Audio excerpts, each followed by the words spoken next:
ఓం నమ శివాయ. పంచరామాల యాత్ర ఈరోజైతే మేము విజయనగరం నుంచి మొదలుపెట్టడం జరిగింది. మొదటగా విజయవాడ అమరావతి దగ్గర ఉన్న అమరామం అమరేశ్వర స్వామివారి దర్శనంకి అయితే మేము వెళ్తున్నాము. నైట్ ఆల్మోస్ట్ వైజాగ్ నుంచి 10 అయింది, మేము స్టార్ట్ అయ్యాం. ఇప్పుడే అన్నవరం దాటాము. జర్నీ అయితే చాలా బాగా అవుతుంది. ఇక్కడ అన్నవరం దాటాక కొంచెం టీ బ్రేక్ అని చెప్పేసి మేము కాసేపు ఆగి అలా టీ తాగేసి మళ్ళీ స్టార్ట్ అయిపోయాం. ఆల్మోస్ట్ ఎర్లీ మార్నింగ్ ఒక 6 అయింది మేము రీచ్ అవ్వడానికి. అక్కడి నుంచి అమరావతి హైవే మీదే కొంచెం ఒక హాఫ్ అన్ అవర్ అంత పడుతుంది అక్కడి నుంచి. ఇదే మన రైల్వే గేట్, విజయవాడ దాటాక అమరావతి రోడ్డు. ఇది దాటిన తర్వాత ఆల్మోస్ట్ ఒక 10 కిలోమీటర్స్ అంతా ఉంటుంది అక్కడి నుంచి. ఇక్కడి నుంచి కోవిల ఎర్లీ మార్నింగ్ మేము 6 అయింది, 6 or 5:30. ఇదే మన ఎంట్రన్స్, కోవిల ఎంట్రన్స్ అమరేశ్వర స్వామి అమరామం. చాలా చాలా బాగుంది కోవలేరు ఆ చుట్టుపక్కల ప్రదేశం అంతా చాలా బాగా అనిపించింది. ఇదే మన గర్భగుడిలో మన శివయ్య చాలా చాలా బాగా అనిపించింది. దర్శనం చాలా బాగా అయింది. కోవిల అంతరాలయం కూడా పురాతన కోవిల కావడంతో చాలా చాలా బాగా అయింది. ఈ పంచరాముల చరిత్ర అందరికీ తెలిసిందే, పెద్దగా చెప్పేదానికి ఏమి ఉంది.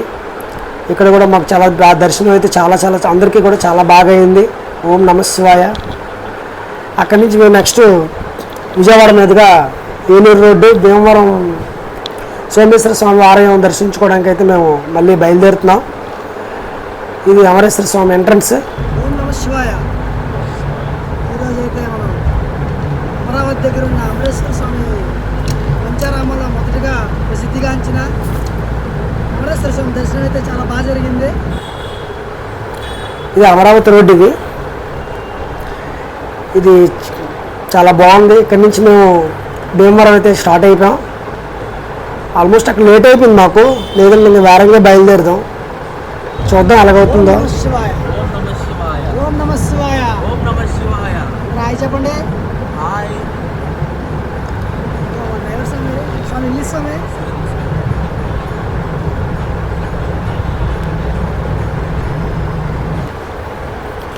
ఇదే రాజ్భవన్ అమరావతి రోడ్డు. ప్రభుత్వం అయితే అక్కడ రోడ్స్ కట్టి చాలా బాగా ఇచ్చేసింది.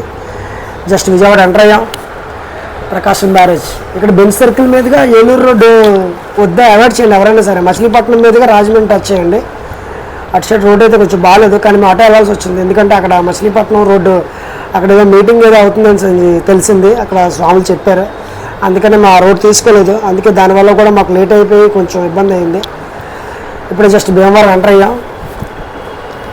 మన భీమవరం, ఈ భీమవరం సోమేశ్వర స్వామివారి ఆలయం ఇది ఎంటర్ అయ్యాం. జస్ట్ చాలా చాలా బాగుంది. కోవిల సిటీ మధ్యలో ఉంది. కోవిల చాలా చాలా బాగుంటుంది. ఇది కూడా విస్తీర్ణం చాలా పెద్దదే. అదే మన సోమేశ్వర స్వామివారి గర్భగుడిలో స్వామివారి దర్శనం ఇది కూడా చాలా చాలా బాగా అయింది. ఆ శివయ్య దయ వల్ల చాలా బాగా అయిపోయింది. నెక్స్ట్ ఇక్కడి నుంచి మరి పాలకొల్లు అయితే మేము బయలుదేరాం. మరి టైం చాలుతుందో లేదో చూడాలి. అక్కడ పాలకొల్లు లేటే దర్శనం అంతం అనేది తెలీదు.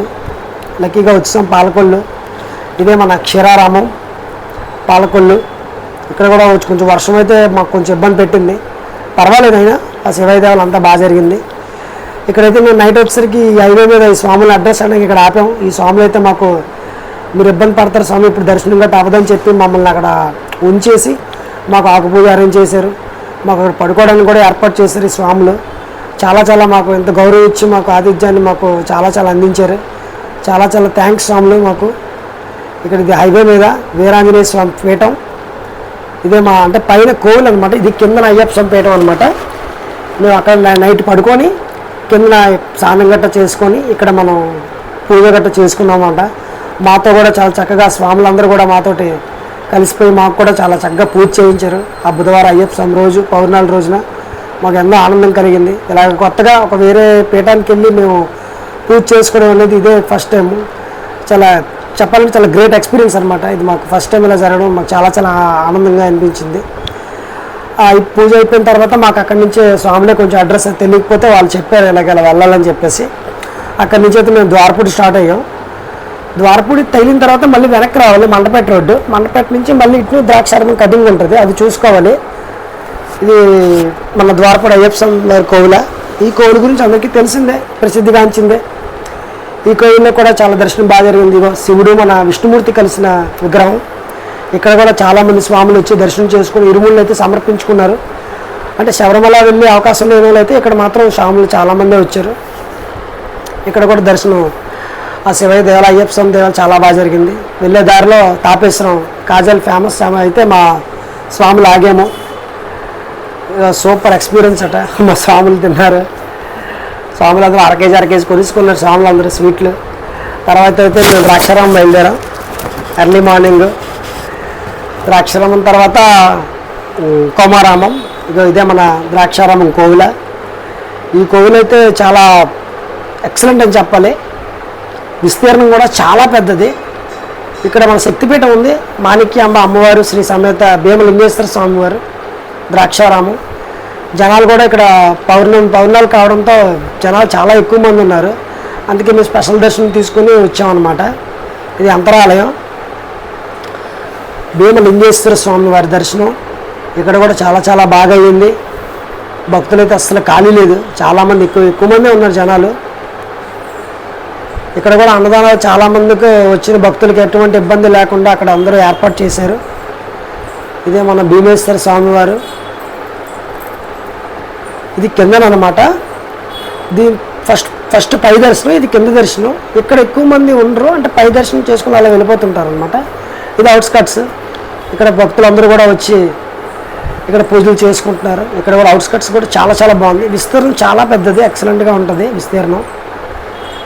ఇక్కడ ఆ చివరన కనిపిస్తుంది కదా, అక్కడ ఏంటంటే కాలభైరవ స్వామి కోవిల. ఇది చాలా చాలా బాగుంది కోవిల అయితే మాత్రం. మరి కార్తీక మాసం అంటే మరి భక్తులు శివాలయాలు అనేవి చాలా చాలా అసలు ఖాళీ ఉండవు. ఇక్కడ కూడా చాలా చాలా బాగా అనిపించింది. మరి ఇక్కడ నుంచి నెక్స్ట్ ఏంటంటే కుమారామం. అక్కడ మన శివుడిని కూడా దర్శించుకోవడానికి ఇక్కడి నుంచి అయితే నెక్స్ట్ బయలుదేరుతాం. ఇక్కడ కూడా చాలామందికి అన్నదానాలు, ఇటు భక్తులకు ఎటువంటి ఇబ్బంది లేకుండా కూడా ఏర్పాటు చేశారు. ప్రతి ఒక్కరికి కూడా భక్తులు కూడా చాలామంది ఎక్కువ మందే వచ్చారు పౌర్ణాలు కావడంతో. ఇక్కడ కోనేరు కూడా ఉంది. మరి కోనసీమ జిల్లా అంటే ఇటువంటి అంతాలకు కొదవ ఉండదు. ఎక్కడ చూసినా ఇటువంటి లొకేషన్ కానీ చుట్టుపక్కల వాతావరణం కానీ చాలా బాగుంటుంది. ఇది మన బయట నుంచి లుక్ అనమాట. ద్రాక్షారామం ఎంట్రన్స్ ఇది. ఇది లోపల దర్శనం అయితే మాకు జరిగింది. తర్వాత ఆదివారపేట వెళ్ళాం. అక్కడ శివాలయం, అక్కడ కూడా చాలా చాలా బాగుంది. ఎవరైనా వీలైతే ట్రై చేయండి. నెక్స్ట్ అయితే మేము కుమారామం వచ్చాం. ఇక్కడ ద్రాక్షారామం కంటే ఇక్కడ ఎక్కువ మంది జనాలు ఉన్నారు. యాక్చువల్ చెప్పాలంటే మేము ద్రాక్షారామం ఎక్కువ ఎక్స్పెక్ట్ చేస్తాం ఉంటారనుకొని, కానీ అక్కడికన్నా ఇక్కడ ఎక్కువ ఉన్నారు జనాలు. చాలా క్యూలో ఉంది. ఉచిత దర్శనంకి వెళ్ళాం, చాలా క్యూ. ఇక్కడ కూడా అన్నదానం పెడుతున్నారు. ప్రతి శివాలయంలో కూడా భక్తులకి ఎటువంటి ఇబ్బంది లేకుండా అందరికీ కూడా అన్నదానం ఏంటి ప్రతి ఒక్కటి కూడా చాలా మటుకు ఏర్పాటు చేశారు అక్కడ సిబ్బంది. దానికి మెచ్చుకోవాలి నిజంగానే. ఆ తర్వాత ఇక్కడి నుంచి మేము పిఠాపురం వచ్చాం. పిఠాపురం ఇదే మన హైవే మీద కనిపిస్తుంది కుక్కటేశ్వర స్వామివారి ఆలయం. ఇది కూడా చాలా, ఇది నేను ఫస్ట్ టైం వెళ్తున్నాను. ఇది కూడా చాలా చాలా బాగుంది కోవిల. ఇక్కడ కూడా శక్తిపీఠం ఉంది. ఈ లోపల శివాలయం, కుక్కటేశ్వర స్వామివారి ఆలయం. ఇది కూడా వస్తుంది. ఇది ఇక్కడ కూడా చాలా అన్నదానం పెడుతున్నారు. పిఠాపురం మన ఎమ్మెల్యే గారు కొన్నిదెల పవన్ కళ్యాణ్ గారు. ఇక్కడ మన శక్తిపీఠం, పురాహితిక అమ్మవారి శక్తిపీఠం. ఇక్కడ కూడా దర్శనం కూడా చాలా చాలా బాగా అయిపోయింది. ఇక్కడ దర్శనం అవగానే మరి ఇంకా అన్నవరం చూసుకొని ఇంకా నెక్స్ట్ మేమైతే విజయనగరం అయితే మేము వచ్చేసాము. ఓం నమ శివాయ, ఓం నమ శివాయ, ఓం నమ శివాయ.